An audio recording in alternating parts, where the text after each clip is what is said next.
తాకట్లో ఉన్న మీ బంగారాన్ని విడిపించి ఆ రోజు ఆన్లైన్ రేటుకి కొంటాం. Sharma gold company.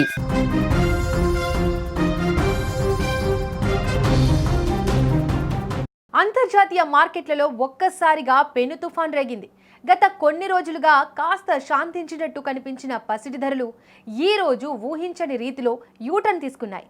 సామాన్యుల గుండెల్లో రైళ్లు పరిగెత్తిస్తూ బంగారం ధరలు ఆకాశానికి ఎగబాకగా వెండి ధర ఏకంగా ఒకే రోజులో 10,000 పెరిగి అందరినీ విస్తుపోయేలా చేసింది.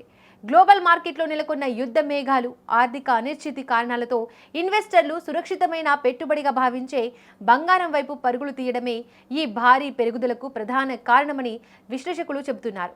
ప్రధానంగా ఇరాన్ సరిహద్దుల్లో నెలకొన్న ఉద్రిక్తతలు, జియోపాలిటికల్ టెన్షన్లు మార్కెట్ను కుదిపేస్తున్నాయి. రిస్క్ ఉన్న స్టాక్ మార్కెట్ల నుంచి డబ్బును వెనక్కి తీసుకుంటున్న పెద్ద పెద్ద పెట్టుబడిదారులు ఇప్పుడు పసిడిని ఒక భరోసాగా చూస్తున్నారు. దీనివల్ల డిమాండ్ ఒక్కసారిగా పెరిగి ధరలు చుక్కలను తాకుతున్నాయి. ఈ రోజు దేశవ్యాప్త ధరలను గమనిస్తే 24 క్యారెట్ల స్వచ్ఛమైన బంగారం 100 గ్రాములపై ఏకంగా 7,000 పెరిగి 16,23,800కు చేరుకుంది. అంటే తులం బంగారం ధర 1.62 లక్షల మార్కును దాటేసింది. మన తెలుగు రాష్ట్రాల విషయానికి వస్తే హైదరాబాద్తో పాటు విజయవాడ, విశాఖపట్నం నగరాల్లో 24 క్యారెట్ల 10 గ్రాముల బంగారం ధర 1,62,380గా నమోదైంది. అలాగే ఆభరణాల తయారీకి వాడే 22 క్యారెట్ల బంగారం ధర 1,48,850 వద్ద కొనసాగుతోంది.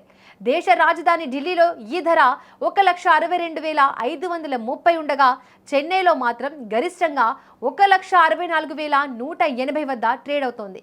ఈ ధరల పెరుగుదల ముఖ్యంగా పెళ్లిళ్ల సీజన్లో ఉన్న సామాన్యులకు పెద్ద తలనొప్పిగా మారింది.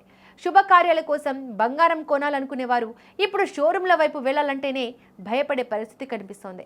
వెండి పరిస్థితి అయితే మరింత దారుణంగా ఉంది. కిలో వెండి ధరపై ఏకంగా 10,000 పెరిగి 3 లక్షల మార్కును చేరింది.